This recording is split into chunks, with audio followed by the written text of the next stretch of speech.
Yo, what's up guys? Back again with me, Koko Jojo. Sebenarnya di video episode ini gue pengen ngebahas lagi mengenai sebuah controller, yaitu Xbox Series S controller. Cuma kebetulan gue emang dari kemarin tuh belum sempat buat nyobain si controller itu dengan menggunakan konektivitas wireless. Jadi di video kali ini atau di minggu ini gue bakal ngebahas sebuah smartwatch yang udah menjadi daily driver gue selama kurang lebih dari tahun 2020 sampai dengan sekarang. Dan langsung aja ini dia, Huawei Watch GT 2. Oke, tapi sebelum gue mulai video kali ini, jangan lupa untuk selalu dukung Koko Jojo. Caranya gimana? Dengan klik tombol like, klik tombol share, dan klik tombol subscribe ya. Oke, let's go! Oke, jadi Huawei Watch GT 2 ini merupakan sebuah smartwatch yang sebenarnya itu udah dirilis dari tahun 2019 akhir kalau gue nggak salah ingat. Jadi gue tuh beli smartwatch ini sekitaran bulan Maret atau bulan April 2020 lalu gitu. Dan untuk harga sendiri, sekarang itu harga smartwatch ini untuk yang 46 mm kalau gue cek di internet itu harganya adalah sekitar 1,7-1,8an. Oke, untuk smartwatch ini sendiri sebenarnya hadir dalam dua buah ukuran, 42 mm dan 46 mm. Sebenarnya kalau secara spek itu kalau gue baca perbedaan signifikannya cuma di masalah kapasitas baterainya aja. Yang 46 mm ini kapasitas baterainya lebih gede dibandingkan dengan yang 42 mm. Lalu untuk variannya sendiri sebenarnya dia juga ada beberapa jenis, sebenarnya itu lebih beda di strapnya aja sih sama finishing warnanya. Kebetulan yang warna yang ada di sini ini adalah warna yang sport. Terus sebenarnya itu ada yang namanya klasik dan juga ada yang namanya elite gitu. Dan kalau di klasik itu dia pakai strapnya bahan karet bagian bawahnya, cuma atasnya itu pakai bahan leather jadi lebih kelihatan professional look. Terus kalau yang elite dia itu bahannya pakai strap bahan besi atau metal seperti itu. Sebenarnya itu nggak terlalu signifikan banget sih menurut gua bedanya ya, karena ya cuman beda-beda tipis sama beda-beda warna gitu. Dan gua milih si 46 mili yang sport ini kenapa? Karena kayaknya dia lebih masuk lah ke segala macam outfit. Kalau pakai yang leather atau pakai yang elite kan kayak kalau kita pakai outfit yang modelannya agak sedikit olahraga gitu ya, kayak kurang cocok, atau mungkin yang agak casual kayak kurang cocok. Makanya gue milih si 46 mili yang sport look ini. Oke, pertama-tama di sini gue bakal ngebahas desain dari smartwatch ini. Sebenarnya secara desain dari smartwatch ini, bagian depannya ini walaupun kayak kelihatan ada frame, cuman ini sebenarnya tuh bahannya tuh full ada bahan bahan kaca semua gitu. Jadi kalau misalkan kepentok sebenarnya agak-agak was-was juga. Bahkan tachymeter yang di sekelilingnya ini juga bahannya tuh dari bahan kaca. Oke, lanjut ke bagian belakang. Bagian belakangnya ini sebenarnya bahannya tuh full dari, kalau gua rasain itu bahannya kayak full dari bahan metal. Dan di sini sebenarnya tuh dia ada 4 buah sensor ya kalau sekilas gua lihat. Cuman ini kalau yang nyala lampunya tuh cuman ada 2 sensor, dan ini bakal nyala lampu hijau ketika dia lagi ngecek badan kita. Terus di sini juga ada 2 konektor pin. 2 konektor pin ini fungsinya buat apa? Ini sebenarnya fungsinya buat nanti ketika kalian pakai buat ngecas smartwatch kalian ini. Terus di bagian kanan untuk navigasinya ini ada 2 tombol, dan ini tombol atas itu lebih ke buat buka menu, dan ini menunya ini sebenarnya nanti pakai gesture seperti itu. Dan ini untuk tombol di bawah ini sebenarnya ini nanti fungsinya buat shortcut, cuman kebetulan nih gue masukinnya ke walkout seperti itu. Oke, selanjutnya gue bakal ngebahas build quality dari smartwatch ini. Jadi sebenarnya build quality agak sedikit beda dengan yang ada di GT2 Pro. Build quality dari si smartwatch ini bahannya itu full dari bahan metal, bukan titanium. Dan juga bahan depannya ini pakai bahan kaca, bukan bahan safir. Jadi sebenarnya kalau gue pakai smartwatch ini dan smartwatch ini ketabrak sesuatu, sebenarnya gue tuh agak sedikit was-was, takut ya kacanya retak atau misalkan penyok gitu, karena bahannya biasa aja sih, nggak terlalu wow banget seperti itu. Cuma selama pemakaian gua berapa kali kebentok, ya untungnya smartwatch ini selalu selamat sih gitu.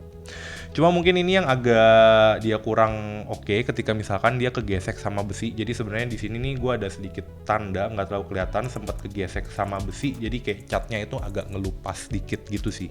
Cuma ya nggak terlalu kelihatan banget nih. Gue nggak tahu nih di kamera bakal kelihatan, dia cuman kayak ada 1 garis kecil seperti itu. Oke, selanjutnya beberapa fitur yang gue suka dari smartwatch ini dibandingkan dengan smartwatch lainnya. Yang pertama ya buat harga yang di harga 1,7 atau 1,8 sekarang, dia merupakan salah satu satu pilihan smartwatch yang udah pakai layarnya AMOLED. Jadi kalau misalkan kalian pakai warna gambarnya itu atau watch face-nya yang agak gelap, dia tuh ya bener-bener black-nya itu true black gitu. Jadi itu yang gue seneng juga. Terus juga hal lain yang gue seneng dibandingkan even sama smartwatch flagship dari merek lain, baterainya itu menurut gue juga cukup oke. Dia bisa tahan sampai dengan 2 minggu atau mungkin 1 minggu ketika gue nyalain semua settingan atau semua sensor nyala, itu mungkin semingguan lebih gitu. Jadi secara baterai menurut gue smartwatch ini cukup oke banget ketika buat dipakai, karena sebenarnya makna dari penggunaan smartwatch kan buat gantiin watch kita kan, dan kalau misalkan dia itu baterai cepet banget habis, sehari habis, itu kan kayak kurang bermanfaat sih menurut gua gitu. Dan gue juga bukan tipikal orang yang tiap hari ngecasin smartwatch gua, jadi gua agak sebel aja dengan smartwatch yang pemakaian baterainya tuh agak sedikit boros, 1 atau 2 hari habis harus ngecas. Itu gua bener-bener kurang enjoy sih pas pakai smartwatch yang kayak gitu. Oke, terus juga di sini dia banyak banget fitur-fitur kesehatan yang gua cukup seneng juga. Jadi sebenarnya di sini tuh dia ada fitur kesehatan buat heartbeat, terus juga buat ngecek stress level, dan juga dia juga kasih notifikasi ke kita kalau misalkan kita udah kelamaan duduk. Seperti itu. Dia juga ada penghitung jumlah langkah kaki kita, dan juga ada penghitung SpO2 juga di sini. Nah, cuma kalau penghitung SpO2 di sini itu bukan yang modelnya historical gitu ya. Jadi dia cuma sekali ngecek aja gitu. Dia nggak ngeliatin data SpO2 selama seharian itu seperti apa, seperti itu. Terus juga yang di sini yang patut gue mention juga, sebenarnya di sini ada buat nge-tracking sleep juga sih. Cuman gue emang bukan tipikal orang yang pakai smartwatch pas lagi tidur karena agak ngeganggu gitu ya. Mungkin gue bakal lebih milih kayak ya smart band, karena emang kalau pas lagi tidur kan agak risih aja kan pakai jam tangan ukurannya 46 mili lagi, seperti itu. Oke, selanjutnya juga hal yang gue suka dari jam tangan ini, dia juga secara fitur keselamatan atau buat berpetualang itu juga cukup lengkap. Jadi sebenarnya di sini tuh dia ada fitur namanya weather. Jadi dia tuh bisa tahu di daerah kita itu weathernya seperti apa. Dan ini kebetulan gue terakhir ada di Tanjung Duren, belum di refresh. Jadi dia bakal ngasih tahu kalau ya emang lagi sunny day pas lagi di Tanjung Duren kemarin. Oke, terus juga di sini dia ada fitur namanya barometer. Barometer ini sebenarnya kalau gue cek ya, kebetulan geografi gue kurang gitu bagus. Ini kalau gue cek sih sebenarnya kayak buat ngecek ke HPA itu tapi bentar gue browsing dulu. A few moments later. Oke, jadi dia juga bisa buat measure hektopascal. Gue kurang ngerti juga sih, ya itu kayak atmospheric pressure gitu. Dan ya sebenarnya gue juga nggak pernah pakai kalau yang itu. Dan di barometernya ini dia bisa ngecek yang lain juga. Ada buat altitude, terus ya cuman 2 itu sih. Jadi dia bisa buat ngecek HPA dan juga barometer ya. Mungkin ini bakal lebih worth it buat yang hobi berpetualang ya. Kalau buat gua gak selalu kepake. Terus di sini dia juga bisa buat ngeliat kompas. Cuma kebetulan di sini gua belum calibrate, jadi ini mesti gua puter. Nah, dia ada kompas juga, jadi ya ini cukup berguna buat kalian yang hobi berpetualang juga. Sayangnya gue bukan tipikal orang yang hobi berpetualang, jadi ya sebenarnya fitur ini kurang gitu guna sih di gua. Terus juga di sini sebenarnya jam tangan ini punya cukup banyak modul-modul buat workout. Jadi di sini ada pilihan workout dan workout records, ini buat ngecek historinya. Kebetulan gue juga jarang olahraga, sekarang nggak sempet. Terus juga di sini ada pilihan workout, dan di sini sebenarnya itu ada beberapa pilihan olahraga yang cukup banyak sih. Cuman gue cuma pernah makainya sebenarnya outdoor walk sih, karena gue tipikal orang yang cukup males lari. Seperti itu. Oke, terus di sini ada workout status juga. Cuman kebetulan kita lagi nggak workout, jadi nggak kelihatan statusnya di sini. Ini datanya 0 karena ya emang nggak pernah gue pakai buat workout ini jam tangan. Seperti itu. Oke, fitur lain yang gue juga cukup seneng dari smartwatch ini adalah namanya Find Phone. Jadi Find Phone ini cukup penting buat gue. I'm here. Jadi kalau misalkan gue lupa nih gue taruh HP gue di mana, gue bisa pakai fitur ini buat gue cari handphone gue. Dan gue tipikal orang yang cukup teledor, jadi kadang suka lupa gue taruh HP gue di mana.